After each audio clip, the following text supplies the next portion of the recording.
यह बात उस समय की है जब मेरी गर्मियों की छुट्टी चल रही थी। उस समय मैं अपने मामा के गांव छुट्टियां बिताने गया था। वो गांव बहुत ही सुंदर था और वहाँ के खेत खलियान और पहाड़ भी काफ़ी सुंदर थे। गांव पहाड़ों के बीच में बसा हुआ था। वहाँ के लोग भी काफ़ी अच्छे थे और मैत्री स्वभाव के थे। दिन में वहाँ पर काफ़ी गर्मी पड़ती थी, पर रात एकदम ठंडी होती थी। मैं और मेरे मामा रात में घर के बाहर ही खाट बिछाकर सोते थे। एक बार मैं देर रात तक अपनी मामी जी से बातें कर रहा था। बातों ही बातों में मैं मामी जी से पूछने लगा कि मामी जी, यह बताइए, इस गांव में आपने कोई चुड़ैल विड़ैल देखी? वैसे मैं आपको बता दूं कि मुझे भूत चुड़ैल की कहानियाँ सुनने में काफ़ी दिलचस्पी है, पर मेरी मामी जी बोली कि रहने दे, फालतू में तो डर जाएगा और रात को ढंग से सो भी नहीं पाएगा। पर मैं भी कहाँ मानने वाला था। मैंने भी जिद पकड़ ली कि कहानी तो आपको सुनानी ही पड़ेगी। मेरी जिद के आगे वो नतमस्तक थी। उन्होंने कहा कि इस गांव में बहुत सी चुड़ैलें रहती हैं, पर किसी को दिखती नहीं। मैं बीच में ही बोल पड़ा कि जब किसी को दिखती नहीं है तो फिर कैसे पता कि वो यहाँ रहती हैं? मामी जी बोली, हाँ, किसी ने उन्हें देखा तो नहीं, पर फिर भी कुछ लोगों ने उन्हें महसूस ज़रूर किया है। मैं बोला कि क्या आपने उन्हें देखा या महसूस किया है? मामी जी ने कहा, हाँ, शायद। मैंने हंसते हुए कहा, मामी जी, आप मुझसे मजाक मत करो। अगर आपने देखा है तो बताओ। मैंने उनसे पूछा। उनका जवाब नहीं में था। मुझे उनसे कहानी सुननी थी, पर उन्होंने मुझे कोई कहानी नहीं सुनाई। बाहर जाकर अपनी खाट पर लेट गया। मामा पहले से ही सो चुके थे। मैं भी सोने की कोशिश कर रहा था, पर न जाने क्यों मुझे नींद ही नहीं आ रही थी। मैं बस उन्हीं सब चीज़ों के बारे में सोच रहा था कि न जाने कब मुझे नींद आ गई।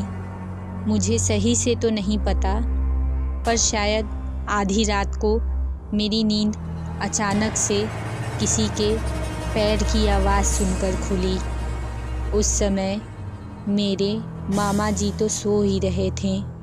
मैं आश्चर्य में था कि इतनी रात को कौन हो सकता है, पर मेरी इतनी हिम्मत नहीं हो रही थी कि मैं खाट से उतरकर पीछे देखूं कि कौन चला आ रहा है।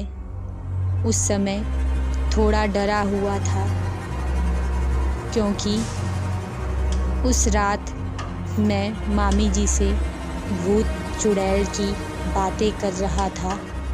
मैंने सोचा कि चुपचाप होकर देखता हूँ कि कौन है।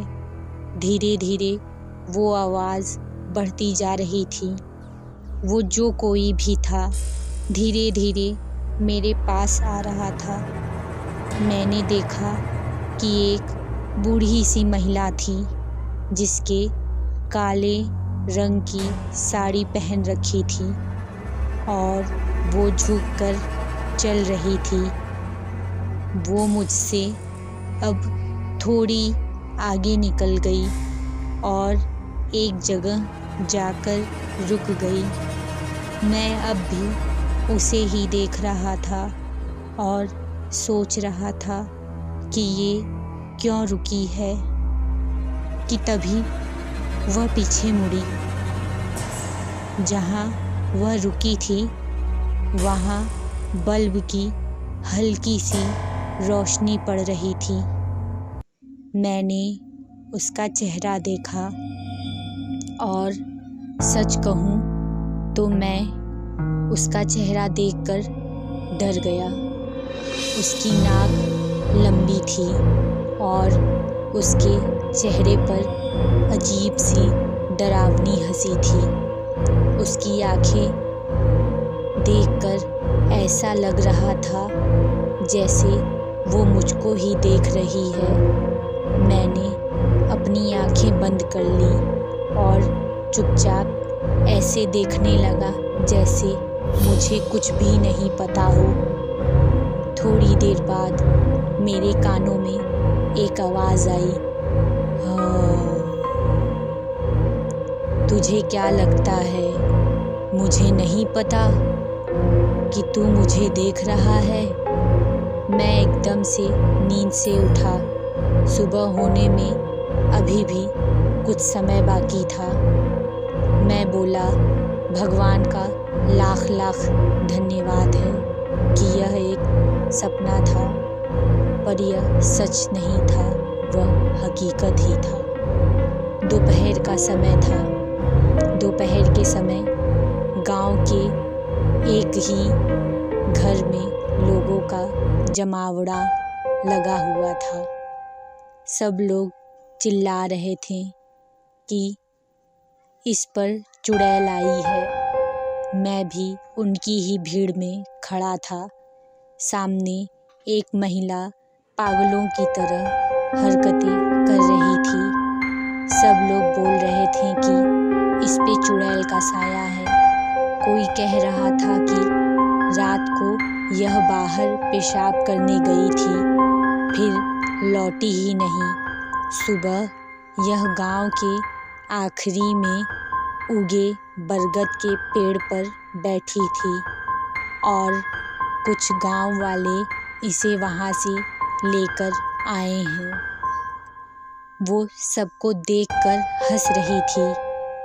एक समय ऐसा भी आया जब उसने मेरी तरफ देखा और हंसते हुए बोली कि तुझे क्या लगता है मुझे नहीं पता चला कि तू मुझे देख रहा था?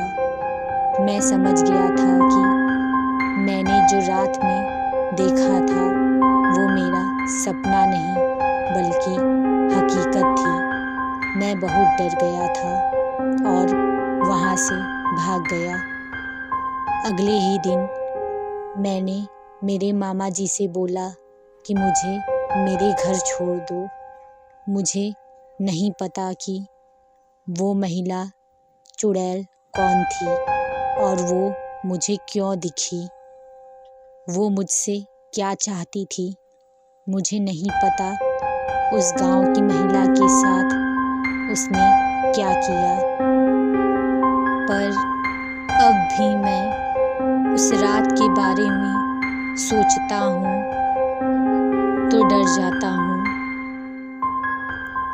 दोस्तों, अगर आपको यह स्टोरी ज़रा सा भी पसंद आई हो तो प्लीज़ मेरे चैनल को लाइक, शेयर एंड सब्सक्राइब करें। Thank you.